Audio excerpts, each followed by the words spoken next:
Hey everyone, dropping a quick but important video today. So I just discovered something wild this morning about OpenAI's new safety measures. As an AI hobbyist who loves experimenting with different models and sharing what I learned with you all, I was pretty shocked. Here's what happened. I was working on tweaking a system prompt for Pi 4, just normal experimental stuff that I do, when suddenly OpenAI completely shut me down, saying I might be violating their usage policy. This happened multiple times when I retried the same prompt, and I tried to tweak it a little bit, and it also happened again. Talk about a wake-up call. I'll be honest, I haven't pushed my luck to see what else might get triggered. The last thing I need is my account getting flagged, right? Interestingly though, when I tried the same thing with Claude, no issues at all. You know how everyone has been hoping that 2025 is the year of AI agents?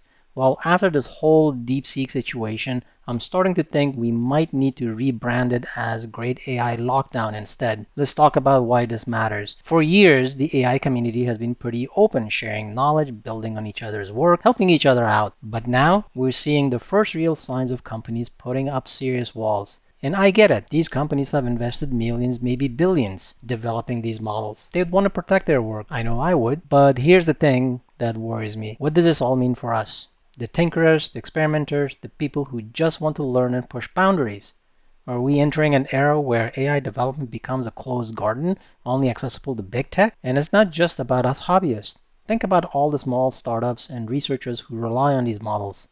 If this trend continues, we might see a huge shift in who gets to innovate in AI. I've been in this space long enough to remember when you could basically ask these models anything.